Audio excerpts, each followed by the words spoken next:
کون اسے نقصان پہنچا سکتا ہے؟ یاد رکھنا حضرت عبداللہ ابن عباس رضی اللہ تعالیٰ عنہ کہتے ہیں کہ اگر اللہ جس کی مدد کرنا چاہے اور پھر پوری دنیا اس کو نقصان پہنچانا چاہے تو پوری دنیا مل کر بھی اس کو نقصان نہیں پہنچا سکتی، اور اگر اللہ جس کو نقصان پہنچانا چاہے تو پوری دنیا مل کر بھی اس کو فائدہ نہیں پہنچا سکتی۔ یہ عقیدہ ہونا چاہیے، یہ بھروسہ ہونا چاہیے۔ مدد اس لیے کہ شروع میں نہیں آئے گی مسلمانوں، مدد ہمیشہ آخر میں آئے گی۔ آزمائش میں گھیرے جاؤ گے، ایسے آزمائش میں مبتلا کیے جاؤ گے کہ کوئی چارہ کار نہیں ہوگا، کوئی راستہ نظر نہیں آئے گا۔ لیکن پھر یاد رکھنا، اگر آپ نے اللہ تبارک و تعالیٰ کے ساتھ اپنے دامن کو وابستہ رکھا، اللہ رب العزت پر بھروسہ رکھا، تو پھر آخر میں ایسے راستے کھل جائیں گے، آپ خود حیران ہو جائیں گے، اور آپ کی سوچ بھی وہاں تک نہیں پہنچے گی کہ یہ راستہ کھلا کیسے، یہ راستہ سامنے آیا کیسے۔ اتنی دیر سے میں سوچ رہا تھا کیسے اس مصیبت سے نکلوں، کیسے اس پریشانی سے نکلوں، لیکن نکلنے کا کوئی راستہ نظر نہیں آ رہا تھا۔ لیکن جیسے ہی آخر وقت آیا، لیکن شرط یہ ہے کہ اللہ پر بھروسہ ہونا چاہیے، اللہ پر توکل ہونا چاہیے۔ لیکن ہم نہیں، ہم کیا کرتے ہیں، جب تھوڑی سی مصیبت آ جائے تو نماز پڑھنا چالو کر دیتے ہیں، آتے مسجد میں 4 دن آئیں گے، 5 دن آئیں گے، 1 مہینہ آئیں گے، اور اگر مصیبت نہیں گئی تو پھر چھوڑ دیں گے کہ نماز پڑھنے سے کہاں مصیبت جاتی ہے نا۔ یہی ہوتا ہے کہ نہیں ہوتا ہے؟ 1 مہینہ پڑھیں گے، 2 مہینے پڑھیں گے، اور پھر سوچیں گے نہیں۔ مسلمانوں، استقامت ہونا چاہیے، استقامت حاصل کرو۔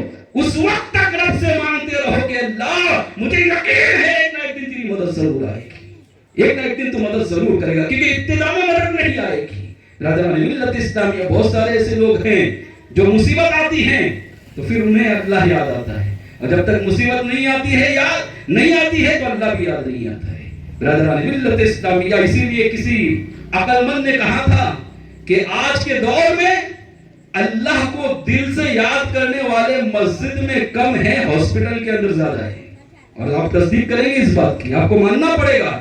آپ خود سوچیں کہ ہاسپٹل کے اندر اگر کوئی مریض آپ کا بیمار ہوتا ہے اور اس کی کنڈیشن بہت خراب ہوتی ہے، تو آپ جتنا دل سے ہاسپٹل میں اللہ کو یاد کرتے ہیں کہ اتنا دل سے مسجد میں یاد کرتے ہیں؟ اتنا دل سے مسجد میں آنے کے بعد اللہ کو یاد کیا جائے؟ حال تو یہ ہے کہ نماز پڑھی جیسے تیسے پڑھی، بس بھاگنا ہے مسجد سے راہ فرار کا اختیار کرتا ہوں۔ جمعہ جائیں گے، اور جمعہ جانے کے بعد بھی حال یہ ہے کہ جمعہ کی جیسی سلام پھیری دعا تک کے لیے نہیں رکے گے، بس ایسے بھاگیں گے مسجد سے، ایسا لگتا ہے کہ پنجرے میں قید کر دیا گیا تھا اور یہاں سے بھاگنا ہے بس۔ برادران ملت اسلامیہ، اللہ کے رسول صلی اللہ علیہ وسلم نے فرمایا تھا المؤمن فی المسجد کالسمک فی الماء، کالسمک فی الماء، کہ مومن مسجد میں ایسے رہتا ہے جیسے مچھلی سمندر میں رہتی ہے، مچھلی پانی میں رہتی ہے۔ برادران ملت اسلامیہ، لیکن آج ہمارا دل مسجد میں نہیں لگتا۔ آج ہم مسجد میں جاتے ہیں، وہاں سے سلام پھیرنے کے ساتھ بھاگتے، سنتیں بھی نہیں پڑھتے، اور سنتیں اتنی جلدی ہوتی ہے سنتوں کی نماز سلام پھیرنے کے بعد کہ بہت سارے لوگ ایسے ہیں جو مسجد میں پیچھے دیکھتے بھی نہیں کہ کون نماز پڑھ رہا ہے، کون کیا کر رہا ہے۔ یہاں پر کوئی نماز پڑھ رہا ہے، اس کے آگے سے گزر جاتے ہیں۔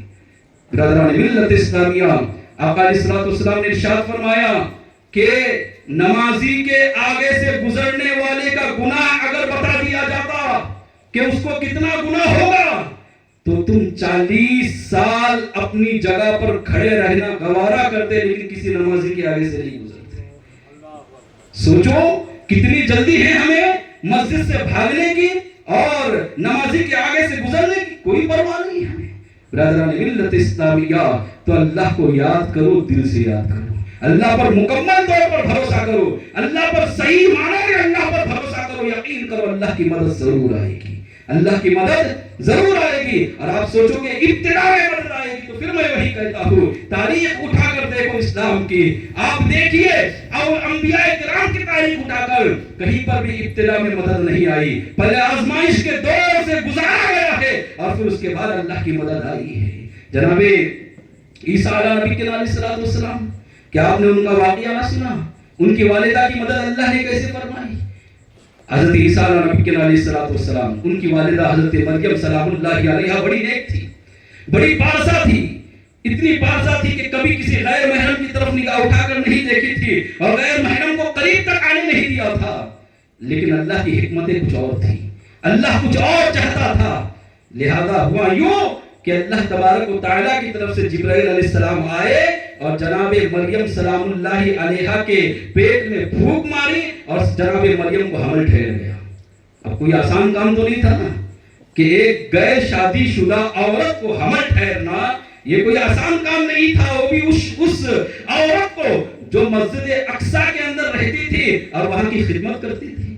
برادران ملت اسلامیہ، اچھے لوگوں پر الزام بھی بڑے بڑے لگتے ہیں. اگر اچھا انسان چھوٹی سی غلطی کیا کر دے تو لوگ واویلا بھی بڑا مچاتے ہیں، شور شرابہ بھی بڑا کرتے ہیں. ہوتا ہے نا یہی. لہذا ہوا یوں ہی کہ لوگوں نے بڑی چھیڑی گوئیاں کرنا شروع کی، طرح طرح کی باتیں، اس طرح کی باتیں ہونے لگی. کوئی کیا کہنے لگا، کوئی کیا کہنے لگا. لوگ کہنے لگے مریم تمہارا باپ تو ایسا نہ تھا. اللہ اکبر. پھر جناب مریم سلام اللہ علیہا ایک جنگل میں گئی. جب 9 مہینے مکمل ہوئے تو وہاں جا کر جناب عیسیٰ علیہ السلام کا ظہور ہوا، آپ کی ولادت ہوئی. جناب عیسیٰ علیہ السلام کی جب ولادت ہوئی تو جناب مریم سلام اللہ علیہا بڑی پریشان ہو گئی کہ اب انہیں لے کر میں کیسے لوگوں کے سامنے جاؤں گی، کیسے لوگوں کے سامنے اسے پیش کروں گی. لوگ کیا کہیں گے، لوگوں کے سامنے اس بچے کو کیسے پیش کروں گی جبکہ میں نے کوئی گناہ نہیں کیا ہے، میں نے کچھ نہیں کیا ہے. اس کے باوجود بھی مجھے لوگوں کے سامنے شرمندگی ہوگی. میں لوگوں کے سامنے جواب دینے سے قاصر رہوں گی. مولا سے عرض کیا مولا تو ہی میری مدد کرنے والا ہے، مولا تو ہی میری حفاظت کرنے والا ہے، مولا تو جانتا ہے میں نے کوئی گناہ نہیں کیا ہے. اللہ اکبر. جناب مریم سلام اللہ علیہا کو اللہ تبارک و تعالیٰ نے فرمایا، قرآن عظیم میں اس واقعے کو نقل کیا گیا ہے کہ اللہ تبارک و تعالیٰ نے فرمایا کہ اے مریم تم جاؤ اور لوگوں کے سامنے جا کر کچھ مت کہنا، خاموش رہنا. اور جب لوگ تم پر الزام لگائیں گے، بہتان تراشی کریں گے اور طرح طرح کی باتیں کریں گے تو کچھ کرنے کی ضرورت نہیں. جناب عیسیٰ علیہ السلام کی طرف سے اشارہ کر دینا، صرف اشارہ کر دینا. فاشارت الیہ.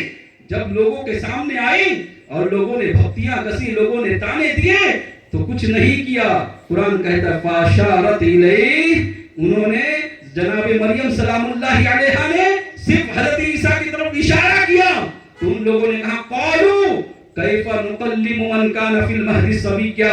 یہ بچہ کیسے بول سکتا ہے، ابھی تو پالنے میں کھیلنے والا بچہ ہے، جھولے میں کھیلنے والا بچہ ہے، 4 دن کا بچہ ہے، یہ کیسے بولے گا. قالوا کیف نکلم من کان فی المہد صبیا. انہوں نے کہا تم اس کی طرف اشارہ کرتی ہو، یہ بچہ کیسے بول سکتا ہے. 4 دن کے جناب عیسیٰ علیہ السلام تھے. قرآن کہتا ہے اسی وقت انہوں نے کہا قال انی عبد اللہ آتانی الکتاب وجعلنی نبیا، کہ میں اللہ کا بندہ ہوں، اللہ نے مجھے کتاب عطا کی ہے اور مجھے نبی بنا کر مبعوث کیا ہے. سبحان اللہ سبحان اللہ. برادران ملت اسلامیہ ذرا غور کریں کہ اللہ تبارک و تعالیٰ نے پہلے آزمائش میں ڈالا اور ابتدا میں مدد نہیں کی. جب اسے مدد فرمانی ہوئی تو پھر آخر وقت میں مدد کی. آپ سوچیں گے کہ ابتدا میں مدد آئے تو ایسا نہیں ہوگا. آپ کو آزمائش میں مکمل طور پر اتارا جائے گا. آپ تکلیفوں کو برداشت کرو گے. جب آپ اللہ کے لیے سب تکلیف کو برداشت کرو گے اور آپ کے پائے استقامت کے اندر زلزلہ نہیں آئے گا، آپ کے پائے پیر وہیں پر استقامت کے ذریعے کھڑے رہیں گے اور آپ اسی کو اللہ مانیں گے. آپ نماز نہیں چھوڑو گے، آپ اللہ کی بندگی کو ترک نہیں کرو گے. حرام سامنے آئے گا اس کے باوجود بھی اس کے قریب نہیں جاؤ گے تو پھر دیکھنا کیسے اللہ کی مدد آئے گی. پھر دیکھنا کیسے غیب سے مدد آئے گی. اللہ کی مدد ہمیشہ اللہ کی آزمائش کے بعد آئے گی. مسلمانوں اللہ کی آزمائش سے گھبرانا نہیں ہے. اور ایک بات یاد رکھنا، کچھ لوگوں پر آزمائش آتی ہے اور کچھ لوگوں کو گناہوں کی سزا ملتی ہے. ہر ایک پر آزمائش نہیں آتی. کسی پر آزمائش آتی ہے تو کسی کو گناہوں کی سزا ملتی ہے. حضرت علی کرم اللہ وجہہ الکریم سے پوچھا گیا تھا کہ امیر المومنین یہ بتائیے کہ ہم کیسے سمجھیں کہ ہم پر آزمائش آئی ہے یا اللہ کا عذاب آیا ہے، گناہوں کی سزا ہے، یہ ہم کیسے معلوم کریں. تو حضرت علی کرم اللہ وجہہ الکریم نے کہا تھا کہ سننا جواب غور سے. آزمائش آنے کے بعد، آزمائش میں مبتلا ہونے کے بعد اگر تم اللہ سے دور ہو جاؤ، اللہ کی رحمت سے دور ہو جاؤ، نماز سے دور ہو جاؤ اللہ کی بندگی سے دور ہو جاؤ تو سمجھ جانا کہ اللہ کا عذاب ہے، اور آزمائش آنے کے بعد اگر اللہ کی رحمت کے قریب ہو جائے گے، بندگی کرنے لگو گے، عبادت میں اضافہ کرو گے، نماز پڑھنے لگو گے، تو سمجھ جانا اللہ کی طرف سے آزمائش ہے۔ برادران ملت اسلامیہ بہت آسان اصول ہم کو دیا ہے کہ آزمائش اور عذاب کے اندر فرق کیسے کیا جائے۔ برادران ملت اسلامیہ یاد رکھنا، تاریخ کے اوراق الٹ کر دیکھیے، تمام انبیاء کرام کے ساتھ اللہ تبارک و تعالیٰ نے آج سب کو آزمائش میں مبتلا فرمایا ہے، لیکن آخر میں ایسی مدد فرمائی ہے، آپ کی بھی مدد ہوگی، ہماری بھی مدد ہوگی، لیکن شرط یہ ہے کہ پہلے ہمیں آزمایا جائے گا۔ ہم آزمائش میں کھڑے اتریں گے جب ہماری مدد ہوگی، اللہ پر مکمل طور پر ہمیں بھروسہ کرنا ہوگا۔ جناب یوسف علیہ نبی کے علیہ السلام کا واقعہ بھی بڑا مشہور ہے۔ ہوا یوں تھا کہ عزیز مصر کی بیوی آپ پر فریفتہ ہوئی تھی۔ عزیز مصر تھا، مصر کا بادشاہ تھا، اس کی بیوی آپ پر فریفتہ ہوئی تھی اور کئی مرتبہ اکسایا تھا گناہ کی طرف، لیکن آپ ہمیشہ اس سے دور رہا کرتے تھے۔ ایک مرتبہ اس نے موقع دیکھا، جناب یوسف علیہ نبی علیہ السلام بند کمرے میں تھے، وہ فوراً اندر گئی اور اندر سے اس نے دروازے بند کرنا شروع کر دیے، یہاں تک کہ سب جب دروازے بند ہو گئے، اندر جانے کے بعد اس نے کہا تھا قالت ہے طلب، آ جاؤ، یہاں دیکھنے والا کوئی نہیں ہے، آ جاؤ، اب کوئی نہیں دیکھنے والا۔ برادران ملت اسلامیہ، جناب یوسف علیہ نبی علیہ السلام نے کہا کہ تو کہتی ہے کوئی دیکھنے والا نہیں، قال معاذ اللہ، اللہ کی پناہ، تو یہ کہتی ہے کوئی دیکھنے والا نہیں، میرا رب وہ ہے جو بند کوٹریوں میں بھی دیکھتا ہے اور اجالے میں بھی دیکھتا ہے۔ میں تو اس کو اپنا رب مانتا ہوں جو چھپ کر گناہ کرنے والوں کو بھی دیکھتا ہے اور اعلان گناہ کرنے والوں کو بھی دیکھتا ہے۔ برادران ملت اسلامیہ، جناب یوسف علیہ نبی علیہ السلام جب اس سے بچ کر بھاگنے کی کوشش کرنے لگے، اس نے پیچھے سے دامن پکڑ کر کھینچنا چاہا، پیچھے سے دامن پھٹ گیا۔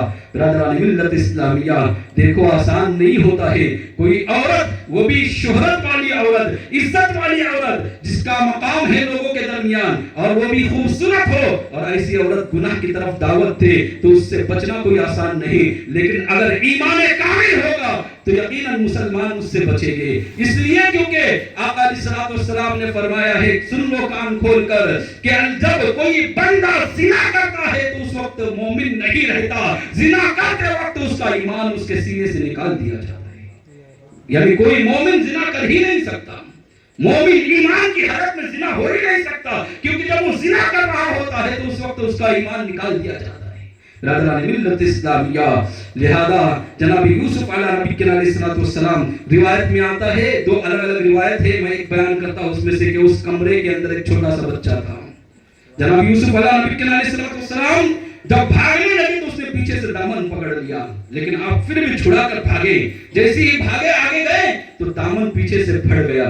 برادران ملت اسلامیہ، اور جیسے ہی اب تھوڑی آگے گئے تھے کہ عزیز مصر کے خاندان والے جو ہیں وہ بھی سامنے سے آ گئے۔ اب جب دیکھا عزیز مصر کی بیوی نے کہ معاملہ تو بہت خطرناک ہے، روم بند تھا، ابھی کھولا گیا ہے اور اس میں سے ہم دونوں نکل رہے ہیں، اور ایسی صورت میں ان لوگوں نے سامنے سے دیکھ لیا ہے، تو پھر ہوا یوں کہ وہ پریشان ہو گئی کہ اب کیا کیا جائے، ساری عزت چلی جائے گی، جو عزت بنا کے رکھی سب کے سب ختم ہو جائے گی۔ اور عورت اس کام میں بڑی مکر فریب سے بھی کام لیتی ہے، کیونکہ لوگوں کی حمیت جو ہوتی ہے، لوگوں کی حمایت جو ہوتی ہے وہ عورت کی طرف زیادہ ہوتی ہے ایسے معاملات کے اندر۔ تو ہوا یوں کہ اس نے پھر کہا، شور شرابہ کرنا شروع کیا اور کہنے لگی کہ انہوں نے جناب یوسف پر الزام لگایا کہ انہوں نے میری عزت پر ہاتھ ڈالا ہے۔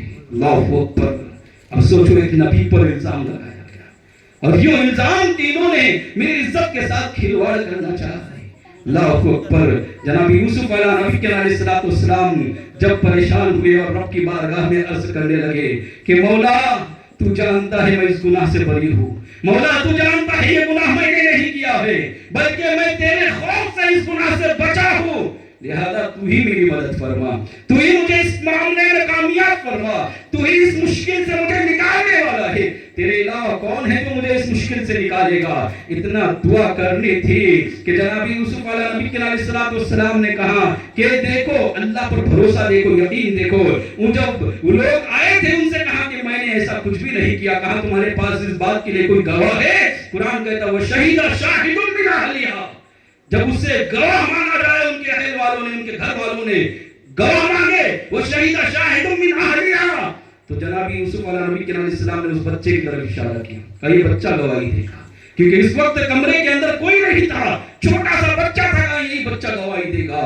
برادران ملت اسلامیہ، اللہ تبارک و تعالیٰ نے اس بچے کو قوت گویائی عطا فرمائی، بولنے کی طاقت عطا فرمائی. اس نے کہا تھا ان کانا قمیصہ قد من قبل فصدقت وهو من الكاذبین. یوسف علیہ السلام کی قمیص کو دیکھو، اگر وہ آگے سے پھٹی ہے تو پھر ہوا یوں ہے کہ یہ جو عزیز مصر کی بیوی ہے یہ سچی ہے. ان کانا قمیصہ قد من دبر فقدرت وهو من الصادقین. اور اگر قمیص پیچھے سے پھٹی ہے تو یوسف سچے ہے اور عزیز مصر کی بیوی جھوٹی ہے. فلما رأى قمیصہ قد من دبر، جب دیکھا گیا تو قمیص آگے سے نہیں پھٹی تھی، پیچھے سے پھٹی تھی. لوگ سمجھ گئے کیونکہ جو اپنے آپ کو بچاتا ہے اور پیچھے سے اگر کوئی عورت اس کو پکڑے گی تو قمیص پیچھے سے پھٹے گی، اور عورت اگر اپنا دفاع کرنا چاہے گی تو قمیص آگے سے پھٹے گی. یہ اس بات کی روشن گواہی تھی. لہذا لوگ مان گئے کہ عزیز مصر کی غلطی، عزیز مصر کی بیوی کی غلطی ہے، اور جناب یوسف علیہ نبی علیہ السلام اس معاملے میں سچے ہیں.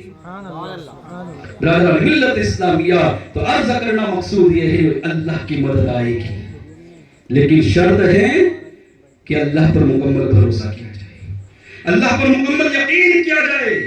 توکل جتنا مضبوط ہوگا، اللہ پر بھروسہ جتنا مضبوط ہوگا، اور اللہ کا ڈر جتنا دل میں ہوگا، اللہ کی مدد اتنی زیادہ آئے گی. خود اللہ تبارک و تعالیٰ نے قرآن میں فرمایا وَمَن يَتَّقِ اللَّهَ يَجْعَلْ لَهُ مَخْرَجًا وَيَرْزُقْهُ مِنْ حَيْثُ لَا يَحْتَسِبُ. اگر کوئی اللہ سے ڈرتا ہے تو اللہ بے حساب روزی عطا فرماتا ہے.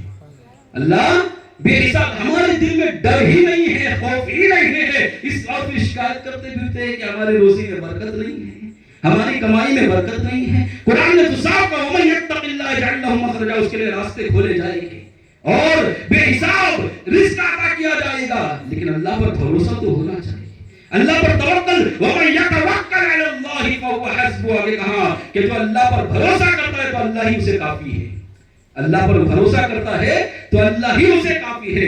مسلمانوں، اللہ پر یقین مضبوط کرو، اللہ پر بھروسہ مضبوط کرو. اللہ کی مدد آئے گی، پریشانی ختم ہوگی. اللہ کی مدد آئے گی، تکالیف دور ہوگی. اللہ کی مدد آئے گی، کامیابی تمہارے قدم چھوئے گی. یاد رکھنا، بغیر اللہ کی مدد کے اگر کوئی سمجھتا ہے کہ میں کامیاب ہو سکتا ہوں تو کبھی کامیاب نہیں ہو سکتا.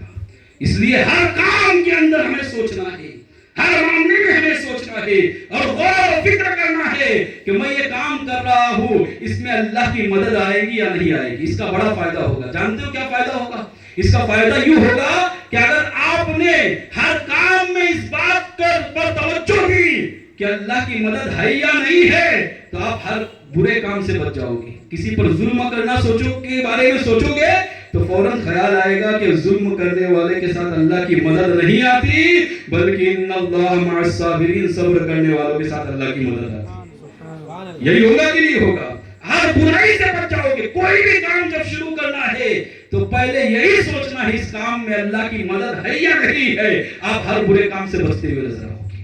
یہ ذہن بنا لو کہ اللہ کی مدد کے بغیر ہمیں کوئی کام نہیں کرنا. ہر کام میں ہمیں اللہ کی مدد چاہیے. بظاہر یاد رکھنا کہ آپ اللہ کی مدد کو چھوڑ کر ظلم کرو گے اور جبر تشدد کرو گے، سختیاں کرو گے، بے ایمانی کرو گے تو کچھ دیر کے لیے ہو سکتا ہے کہ آپ کچھ دنوں کے لیے خوشحال زندگی گزارو گے، لیکن یاد رکھنا جس دن رسی کھینچی جائے گی پھر نہ یہاں کے رہو گے نہ وہاں کے رہو گے.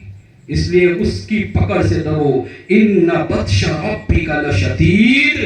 قرآن کہتا ہے بے شک تمہارے رب کی پکڑ بڑی سخت ہے، بڑی سخت ہے اللہ کی پکڑ. اس کی پکڑ سے ڈرو، اس کی پکڑ سے کے بارے میں سوچو کہ میں کوئی کام کرنے جا رہا ہوں، اس کے اندر میری بھلائی ہے اور اللہ کی مدد ہے یا نہیں ہے. برادران ملت اسلامیہ، یاد رکھنا اگر ہم نے ایسا ذہن بنا لیا تو اللہ کی مدد بھی آئے گی اور ہم ہر غلط کام سے بچتے ہوئے نظر آئے گی. اللہ پر بھروسہ ہونا چاہیے، اللہ پر توکل ہونا چاہیے. لیکن نہیں مسلمانوں، ہم اللہ پر بھروسہ کم کرتے ہیں، اپنے دوستوں پر زیادہ کرتے ہیں. اور میں غلط نہیں کہہ رہا ہوں، میں ثابت کروں گا ابھی آپ کو. آپ کا بھروسہ، ہمارا بھروسہ اللہ پر کم ہے اور اسباب پر زیادہ ہے. اسباب پر زیادہ ہے ہمارا بھروسہ، اللہ پر کم. آپ کہیں گے وہ کیسے؟ تو ذرا سن لو. وہ بھی ایسے کہ جب آپ اپنے کاروبار میں مصروف رہتے ہو، آپ اپنے کام میں مصروف رہتے ہو اور مؤذن حی علی الفلاح پکارتا ہے، مؤذن پکارتا آؤ نماز کے لیے، آؤ کامیابی کے لیے، سچ کہنا کتنے لوگ ہیں جو کام کو چھوڑ کر نماز کی طرف آتے ہیں؟ کتنے لوگ ہیں جو اپنے دکان کو بند کر کے پھر مسجد میں آتے ہیں؟ کتنے ایسے لوگ ہیں؟ آپ یقیناً جواب دیں کہ بہت مختصر لوگ ایسے ہوں گے جو اپنا کاروبار سب چھوڑ دیتے ہیں، بس رب نے بلایا ہے، اب مجھے کچھ نہیں چاہیے، اس لیے کہ میرا بھروسہ رزق پر نہیں ہے، رزاق پر بھروسہ ہے، سبب پر نہیں ہے، خالق کے اسباب پر میرا بھروسہ ہے۔ یہ جب ہوگا جب آپ سب کچھ چھوڑ کر مسجد کا رخ کرو گے۔ کتنے لوگ کرتے ہیں؟ نہیں کرتے نا، کیونکہ ہمارا بھروسہ رزق پر ہے، ہمارا بھروسہ اسباب پر ہے، خالق اسباب پر ہمارا بھروسہ کمزور ہے۔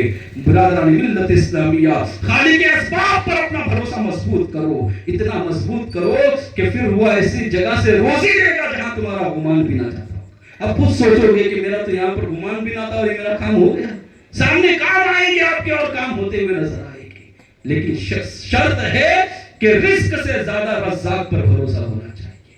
اللہ روزی دینے والا ہے، اللہ رزق دینے والا ہے۔ جیسے ہی مؤذن پکارے حی علی الصلاۃ، سب کچھ چھوڑ دو اور مسجد کی طرف نکل جاؤ، کامیابی کی طرف، کیونکہ تم نے اور ہم نے یہ سمجھا ہے کہ کامیابی دنیا کمانے میں ہے، کامیابی دولت کمانے میں ہے، کامیابی پیسے کمانے میں ہے، لیکن مؤذن پکار پکار کر دن میں 10 مرتبہ کہتا ہے حی علی الفلاح، حی علی الفلاح۔ کامیابی پیسے اور دولت کمانے میں نہیں ہے، کامیابی مسجد سے جڑو وابستہ ہونے میں ہے۔ لیکن ہم کتنے لوگ جو اس پر بھروسہ کرتے ہیں؟ کتنا ہمارا یقین کمزور ہو گیا ہے۔ برادران ملت اسلامیہ، اعلی حضرت فاضل بریلوی، ابھی عرص ان کا گزرا، اگر ان کا تذکرہ نہ کرو تو توکل پر میری بات ادھوری رہے گی۔ اعلی حضرت فاضل بریلوی اتنا بھروسہ تھا اللہ کی ذات پر، ایسا بھروسہ تھا کہ اللہ کی ذات اور رسول کے فرمان کے سامنے پھر دنیا کی کوئی بھی چیز آتی تھی اس کو پسے پشت ڈالتے تھے، جو کچھ ہوگا وہی ہوگا جو میرا رب چاہے گا۔ یہ اعلیٰ حضرت فاضل، آپ نے صرف یہ سمجھ رکھا ہے کہ انہوں نے چند لوگوں کو کافر کہا تو انہوں نے اس طرح کے معاملات کے، نہیں، ان کا ہر معاملہ جداگانہ تھا، ہر معاملہ ان کا عرفہ والا تھا، ان کا مقام اتنا بلند و بالا تھا۔ جانتے ہو ایک مرتبہ آپ جو ہے پیلی بھیت شریف سے لے کر بریلی شریف کا سفر کر رہے تھے اور راستے میں ہوا یوں کہ مغرب کی اذان کا وقت ہوا، مغرب کی اذان کا وقت ہوا، لوگوں نے کہا حضور ٹرین جو ہے یہ ایک اگلے اسٹیشن پر رکنے والی ہے، لیکن اس کے رکنے کا وقت جو ہے وہ زیادہ نہیں ہے بلکہ 2 منٹ کے لیے رکنے والی ہے۔ اللہ اکبر۔ اعلیٰ حضرت فاضل بریلوی نے کہا پہلے وضو کر لو جلدی سے، جس کا وضو نہیں ہے ہم اسٹیشن پر اتر کر نماز ادا کریں گے۔ دیکھو اللہ پر بھروسہ، اللہ پر توکل کتنا ہے۔ دیکھو کہاں ہم اس کا حضور سے 2 منٹ رکنے والی ہے ٹرین، کہاں ہم یقیناً مغرب کی نماز قضا نہیں کر سکتے، ہم اسٹیشن پر اتریں گے اور وہاں پر اتر کر ہم نماز ادا کریں گے۔ اور پھر جب ٹرین اس اسٹیشن پر رکی تو اعلیٰ حضرت فاضل بریلوی اپنے ساتھیوں کے ساتھ اسٹیشن سے اترے، پہلے اذان دلائی اطمینان کے ساتھ اور پھر نماز جماعت کے ساتھ نماز قائم کی۔ اعلیٰ حضرت فاضل بریلوی نماز پڑھا رہے تھے، یہاں ٹرین نے سگنل دے دیا اور ٹرین نے ہارن دینا شروع کر دیا، سیٹی بجنا شروع ہو گئی کہ اب نکلنے کا وقت ہوا ہے، لیکن دل مطمئن تھا ٹرین چلے جائے تو چلے جائے، رب کے حضور جو جھکنا ہے یہ جھکنا منقطع نہ ہونا چاہیے، رب کے حضور نماز قضا نہیں ہونی چاہیے۔ لہذا اعلیٰ حضرت فاضل بریلوی نے اپنی نماز کو قائم رکھا، آپ کے ساتھی بھی آپ کے پیچھے اسی طرح نماز پڑھتے رہے، یہاں تک کہ ٹرین نکلنے کی کوشش کر رہی تھی لیکن آگے نہیں بڑھ رہی تھی۔ لوگ جمع ہوئے کہ آگے کیوں نہیں بڑھ رہی ہے ٹرین۔ ایک غیر مسلم تھا جو تھا وہ اندر سے دیکھ کر دیکھنے لگا اور اس نے دیکھا باہر جا کر تو اعلیٰ حضرت نماز پڑھ رہے تھے، اس نے پکار کر کہا دیکھو دیکھو مسلمانوں کا سنت جو ہے وہ نماز ادا کر رہا ہے اور مجھے یقین ہے کہ جب تک یہ نماز پڑھے گا ٹرین آگے نہیں جا سکتی۔ اور لوگوں نے اپنی آنکھوں سے دیکھا، اعلیٰ حضرت فاضل بریلوی نے مکمل یکسوئی کے ساتھ اطمینان کے ساتھ نماز ادا کی۔ نماز ادا کرنے کے بعد جیسے بھی ٹرین میں بیٹھے ٹرین چلنے لگی۔ برادران ملت اسلامیہ، اگر اللہ پر بھروسہ ہوگا تو پھر اللہ کی مدد ضرور آئے گی۔ اللہ پر یقین ہوگا تو اللہ کی مدد ضرور آئے گی. برادران ملت اسلامیہ، اللہ اور فرمان رسول پر اعلیٰ حضرت فاضل بریلوی کو تو اتنا یقین تھا کہ ایک مرتبہ بریلی شریف کے ارد گرد میں طاعون کی بیماری پھیلی ہے نا. ابھی جیسے کورونا کا مرض پھیلا تھا نا، اس وقت طاعون کی بیماری بڑی سخت تھی. اسی طرح کا تھا معاملہ، بہت سخت تھی. گلے کے اندر گٹھلیاں آتی تھی اور گردن کی طرف گٹھلیاں آتی تھی، آواز بند ہو جاتی تھی، مسوڑے کے اندر سوجن آ جاتی تھی اور اسی حالت میں دنیا سے انسان چلا جاتا تھا. بہت لوگوں کی موت ہوئی اس طاعون کی بیماری سے. بہت پھیلی تھی بیماری اس وقت. وہ برادران ملت اسلامیہ، اعلیٰ حضرت فاضل بریلوی کے بھی گردن کے حصے میں کچھ گٹھلیاں آئی اور آپ کے مسوڑوں میں سوجن آئی. کہاں طبیب کو بلاؤ، لوگ ڈر گئے. کہاں طبیب کو بلاؤ، کہاں طبیب کو بلایا گیا. طبیب نے چیک کیا. چیک کرنے کے بعد طبیب نے 6 سے 7 مرتبہ جملہ کہا، کیونکہ ایسی بیماری کا نام نہیں لیتے نا لوگ جلدی. وہ کہا کہ یہ وہی ہے، یہ وہی ہے، یہ وہی ہے. اس طرح کا جملہ اس نے کہا. یعنی اس کا کہنے کا مطلب یہ تھا کہ جو ہوا ہے یہ ساری علامتیں بتا رہی کہ گٹھلیاں بھی ہیں اور مسوڑے میں سوجن بھی ہے، آواز بھی نہیں نکل رہی ہے. تو انہوں نے فوراً کہا، وہ طبیب نے کہا کہ شاید یہ طاعون ہی ہے. اللہ اوپر 6 سے 7 مرتبہ جب سنا نا، اعلیٰ حضرت فاضل بریلوی کی آواز نہیں نکل رہی تھی لیکن نبی کے فرمان پر یقین تھا. طبیب سے کہنے لگے، طبیب سنو، تم کہتے ہو مجھے طاعون ہے، دنیا کی بہت ساری بیماریاں ہیں، کچھ بھی بیماری مجھے ہو سکتی ہے لیکن مجھے طاعون کبھی نہیں ہو سکتا. اللہ اکبر. لوگ حیران ہوئے. طبیب کو تھوڑا سا غصہ بھی آیا کہ میں بتا رہا ہوں، میں اتنا بڑا طبیب ہوں، اتنا بڑا ڈاکٹر ہوں اور بتا رہا ہوں کہ وہ طاعون ہے اور یہ کہہ رہے ہیں کہ طاعون نہیں ہے. تھوڑا ناراض ہو کر چلا گیا. جب چلا گیا نا تو آپ عشاء کی نماز کے لیے دیکھیے اعلیٰ حضرت فاضل بریلوی ایسے عالم میں بھی نماز قضا نہیں کی.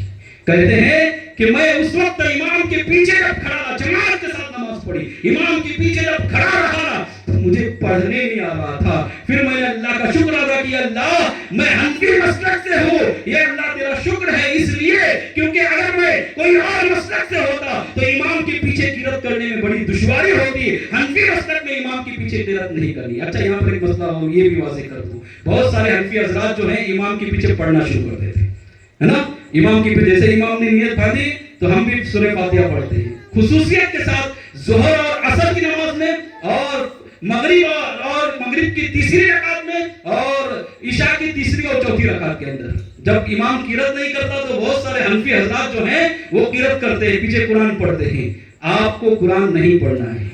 یاد رہے مسئلہ، حنفی حضرات کو امام کے پیچھے قرات نہیں کرنی ہے. ہاں شافعی حضرات کو سورہ فاتحہ پڑھنی ہے اور دونوں کے پاس اپنی اپنی دلیلیں ہیں. میں اس موضوع پر نہیں چاہتا، صرف بتانا مقصود یہ ہے، مسئلہ سمجھانا چاہتا ہوں. بہت سارے حنفی غلطیاں کرتے ہیں. حضرت علی کرم اللہ وجہ کریم کی روایت ہے کہ میں اپنے منہ میں آگ کا گولا لینا پسند کروں گا لیکن امام کے پیچھے قرات کرنا پسند نہیں کروں گا. اس لیے حنفی حضرات سے میری گزارش ہے، چاہے وہ سری نماز ہو یعنی ظہر اور عصر کی نماز ہو یا پھر جہری نماز ہو، فجر مغرب اور عشاء کی نماز ہو، امام کی قرات کی آواز آ رہی ہو نہیں آ رہی ہو، آپ کو امام کے پیچھے قرات نہیں کرنی ہے. ہاں شافعی حضرات کو سورہ فاتحہ پڑھنی ہے. برادران ملت اسلامیہ، تو اعلیٰ حضرت فاضل بریلوی ایسے عالم میں بھی جماعت کو ترک نہیں کرتے ہیں، مسجد میں جا کر عشاء کی نماز ادا فرماتے ہیں. اور جب مسجد میں عشاء کی نماز پڑھ کے واپس آئے تو پھر کہتے ہیں کہ میرے ذہن میں آیا کہ مسوڑے کی تکلیف ہو تو آقا علیہ الصلوۃ والسلام نے فرمایا ہے کہ مسواک سے بہتر کوئی علاج نہیں. اور آپ خود حکیم بھی تھے، بہت ساری حکمت کی باتیں آپ جانتے تھے، لہذا آپ نے ایک صفوف تیار کیا اور مسواک سے اس صفوف کو کرنا شروع کیا. جیسے ہی اعلیٰ حضرت فاضل بریلوی نے مسواک کا استعمال کیا، سنت رسول کا استعمال کیا، تو اعلیٰ حضرت فاضل بریلوی کے منہ سے خون تھوڑا سا خون نکل آیا اور ابھی تھوڑی ہی دیر ہوئی تھی کہ اعلیٰ حضرت کو راحت محسوس ہونے لگی. اعلیٰ حضرت کی مسوڑی کی سوجن بھی رات تک ختم ہو گئی اور جب صبح بیدار ہوئے تو کیا دیکھتے ہیں گلے کے پیچھے کی گٹھلیاں بھی غائب ہو گئی ہے اور اعلیٰ حضرت کی آواز بھی نکل رہی ہے. برادران ملت اسلامیہ، لوگ جمع ہوئے اور اعلیٰ حضرت فاضل بریلوی نے کہا اپنے طبیب کو بلاؤ نا ذرا. وہ طبیب تو کہتا تھا وہی بیماری ہے، وہ بیماری کئی مہینوں تک چلتی تھی اور اچھا نہیں ہوتا تھا انسان. لہذا اعلیٰ حضرت فاضل بریلوی کہتے بلاؤ اس طبیب کو. وہ کہتا تھا طاعون ہے، میں نے نہ کہا تھا کہ مجھے طاعون نہیں ہو سکتا. پوچھا پوچھا گیا کہ حضور یہ تو بتائیے معاملہ کیا ہے؟ آپ کو جب طبیب نے کہا کہ تعاون ہے، اس کے باوجود بھی آپ کہہ رہے ہیں کہ مجھے تعاون نہیں ہو سکتا، اتنے آپ یقین کے ساتھ آپ کیسے کہہ سکتے ہو کہ آپ کو وہ بیماری نہیں ہو سکتی؟ کہا وجہ یہ ہے کہ میں نے آقا علیہ السلام کی وہ حدیث پڑھا ہوں کہ اللہ کے رسول صلی اللہ علیہ وسلم نے فرمایا کہ جب بھی کوئی کسی مریض کو دیکھ کر یہ دعا پڑھے گا الحمدللہ الذی اعطانی مما ابتلاک بہ وفضلنی علی کثیر ممن خلق تفضیلا، تو جس مریض کو دیکھ کر یہ دعا پڑھے گا تو قیامت اس کی زندگی میں کبھی بھی اس کو وہ مرض لاحق نہیں ہوگا۔ اور میں نے تعاون والے کو دیکھ کر یہ دعا پڑھی تھی، مجھے یقین تھا کہ طبیب کی بات غلط ہو سکتی ہے، اللہ کے حبیب کی بات غلط نہیں ہو سکتی ہے۔ برادران ملت اسلامیہ، یہ ہے توکل، یہ ہے یقین۔ اس یقین کی منزل پر جب تک فائز نہیں ہوگے، ایسا توکل جب تک ہمیں نہیں ملے گا، اللہ کی مدد نہیں آئے گی۔ اللہ کی مدد کے لیے آپ کو اللہ پر مکمل طور پر بھروسہ کرنا پڑے گا، اللہ کی ذات پر توکل یقین قائم کرنا پڑے گا۔ کر کے تو دیکھو اللہ کی ذات پر بھروسہ۔ اگر کوئی معاملہ درپیش ہے، دوستوں سے جا کر نہ کہو، امیروں سے مالداروں سے جا کر نہ کہو، کوئی کام نہیں آنے والا ہے۔ اب خود دیکھتے ہو زندگی کے اندر، دوستوں سے جا کر کہو گے، وہ دوست تمہاری تکلیف دور کرنے والا ہے۔ ارے 500 روپے آج کوئی ادھار نہیں دیتا ہے کسی کو، کیا مدد کریں گے دوست تمہاری؟ لیکن ہمیں اپنے دوستوں پر بڑا فخر ہے، بڑا ناز ہے۔ اور ہوتا یہ ہے کہ انسان جب کسی مصیبت میں مبتلا ہوتا ہے اور اگر اس کے دوست نے کہہ دیا کہ تو گھبرا مت، تیرے ساتھ میں ہوں، تیرا یہ کام کر دوں گا، ہے نا، تو بڑا پھر اپنی ساری تکلیفوں کو بھول جاتا ہے۔ آج تک گھر میں لوٹ رہا تھا تو حال یہ تھا کہ گھر کے اندر داخل ہونے سے پہلے چہرہ مرجھایا ہوا ہے، لیکن دوست نے حوصلہ دیا نا تو آج گھر میں خوش اور خراب ہو کر گھر پہ داخل ہو رہا ہے اور چہرہ حشاش بشاش ہے۔ گھر والے پوچھتے آج بڑے خوش نظر آ رہے، کہا میرے فلاں دوست نے، فلاں امیر نے، فلاں دولت مند نے، فلاں سرمایہ دار نے مجھے وعدہ کیا ہے کہ میں تیرا کام کروں گا۔ اور پھر ہوتا کیا ہے، آپ خود بھی جانتے ہو کہ جس دن وعدہ پورا کرنے کا وقت آتا ہے آپ اس کو فون کرتے ہو، آپ کا فون نہیں اٹھاتا ہے، آپ کا فون نہیں اٹھاتا ہے۔ اگر فون اٹھائے گا بھی تو جھوٹ بولے گا کہ میں گھر میں نہیں ہوں، میں باہر ہوں۔ یہ دوستوں کا، لیکن ان پر بڑا بھروسہ ہے۔ برادران ملت اسلامیہ، سچ کہتا ہو، بھروسہ کرنا ہے تو اللہ کی ذات پر کرو۔ اگر کوئی تکلیف ہے، نماز شروع کرو، اور اس لیے نہیں کہ 2 مہینے میں 4 مہینے میں تکلیف دور ہوگی، نہیں، بلکہ پڑھتے رہو۔ اگر تکلیف دور نہیں ہو رہی، تہجد شروع کرو، پھر بھی نہیں ہو رہی ہے، عشاء کے بعد سورہ واقعہ شروع کرو، اللہ کی بندگی زیادہ سے زیادہ کرتے چلے جاؤ، دیکھنا کچھ ہی دن گزرے گا کہ اللہ کی مدد آئے گی اور تکلیف دور ہو جائے گی۔ لیکن ہم نہیں، ہم دنیا داروں پر بڑا بھروسہ کرتے ہیں، دنیا کے لوگوں پر ہمیں بڑا یقین ہے کہ یہ ہمارا کام کرے گا۔ برادران ملت اسلامیہ، دنیا والے کام نہیں کریں گے، حقیقت میں اللہ رب العزت ہی تمہاری مصیبت کو دور فرمائے گا۔ اللہ پر بھروسہ ہونا چاہیے۔ آخری بات کر کے اعلیٰ حضرت کا آخری واقعہ بیان کر کے پھر میں اپنی بات کو مکمل کروں۔ اعلیٰ حضرت فاضل بریلوی جب دوسری مرتبہ سفر حج کے لیے جا رہے تھے، جانے کی بھی روایت ملتی، آنے کی بھی روایت، لیکن مجھے صحیح جانے کی لگتی ہے، اس لیے میں جانے کی بیان کرتا ہوں۔ سفر حج کے لیے اللہ پر یقین دیکھو کیسے ہے۔ جب آپ اس زمانے میں جو ہے سفر جو ہوتا تھا وہ ناؤ میں بیٹھ کر ہوتا تھا، کشتی میں بیٹھ کر ہوتا تھا، کشتی میں سفر کیا جاتا تھا۔ اعلیٰ حضرت فاضل بریلوی اپنی والدہ کے ساتھ کشتی میں بیٹھ کر سفر حج کے لیے جا رہے تھے۔ ابھی بیچ سمندر میں کشتی تھی اور اس قدر طوفان آیا کہ ملاح نے بڑی کوشش کی، بہت کوشش کی کہ اس طوفان سے کشتی کو نکالے، لیکن طوفان اس قدر سخت تھا کہ کشتی اس ملاح سے سمجھ نہیں پا رہی تھی۔ ملاح نے بھی جواب دے دیا، باہر آیا، اس نے اعلان کیا کہ اب کشتی میرے ہاتھ سے نکل چکی ہے، سب اپنے اپنے بچنے کا انتظام کرے، سب لوگ اب جس طرح سے چاہو اپنے آپ کو بچانے کی کوشش کرو، میں کچھ نہیں کر سکتا ہوں۔ برادران ملت اسلامیہ، روایت میں آتا ہے اس وقت بہت سارے لوگوں نے تو کفن پہن لیا تھا کہ اب تو مرنا یقینی ہے۔ اعلیٰ حضرت فاضل بریلوی بڑے اطمینان سے بیٹھے تھے۔ ماں نے کہا بیٹا دیکھو ملا نے ہاتھ اٹھا لیا ہے اور یقیناً اب اس بھور سے، اس طوفان سے ہمیں کوئی نہیں بچا سکتا، لہذا تم بھی اب کچھ تیاری کرو، کچھ تو کرو۔ اعلیٰ حضرت فاضل بریلوی نے کہا ماں گھبرانے کی ضرورت نہیں، مجھے یقین ہے یہ طوفان کیا، اس سے بڑا طوفان بھی آئے گا تو ہمارا کچھ نہیں بگاڑ سکتا۔ اعلیٰ حضرت فاضل بریلوی کی والدہ سے انہوں نے کہا کہ ماں مجھے مسلم اللہ کی بات پر یقین نہیں ہے بلکہ مجھے رسول اللہ کی بات پر یقین ہے. اس لیے کہ آقا علیہ السلام نے فرمایا ہے جب بھی کشتی میں سوار ہونے لگو تو یہ دعا پڑھو بسم اللہ مجریہا ومرساہا ان ربی لغفور رحیم. تو اللہ تبارک و تعالی اس کشتی کو حادثات سے محفوظ فرمائے گا. میں نے کشتی میں سوار ہونے سے پہلے یہ دعا پڑھنی ہے. لہذا اعلی حضرت فاضل بریلوی اوپر جاتے ہیں اور نبی آخر الزمان صلی اللہ علیہ وسلم کی طرف لو لگا کر کہتے ہیں البحر علا والموج طغا من بیت سطوفا ہوش نورا مجدار میں ہو بگڑی ہے ہوا میری نیا پار لگا جانا. اور کہتے ہیں آنے تو یا ڈوبو اب تو تمہاری جانب آنے تو یا ڈوبو اب تو تمہاری جانب کشتی تمہیں پہ چھوڑی لنگر اٹھا دیے ہیں. لوگوں نے دیکھا کہ ابھی تھوڑی دیر ہوئی تھی کہ طوفان تھم گیا اور کشتی سلامتی کے ساتھ پار ہو گئی. برادران ملت اسلامیہ اعلی حضرت فاضل بریلوی کا یقین ہے, یہ توکل ہے اور مسلک اعلی حضرت کا نعرہ لگانے والوں اور اعلی حضرت سے محبت کرنے والوں اپنے یقین کو اسی طرح کامل کرو. اللہ کی ذات پر جتنا بھروسہ مضبوط ہوگا اللہ کی مدد اتنی زیادہ آئے گی. اللہ کی مدد چاہتے ہو تو اللہ پر بھروسہ کرنا ہوگا, اللہ کی ذات پر یقین کرنا ہوگا. جس دن ہم نے اس بات پر عمل کر لیا تو آپ خود دیکھو گے کہ وہاں سے مدد آئے گی جہاں ہمارا گمان بھی نہ جائے گا. اللہ تعالیٰ سے دعا ہے کہ میرے اس کہنے میں اگر کسی بھی طرح کی غلطیاں لفظیں خطائیں ہو گئی ہوگی میں توبہ کرتا ہوں. استغفر اللہ ربی من کل ذنب واتوب الیہ. اشہد ان لا الہ الا اللہ واشہد ان محمد عبدہ ورسولہ وما علینا الا البلاغ. السلام علیکم ورحمۃ اللہ وبرکاتہ.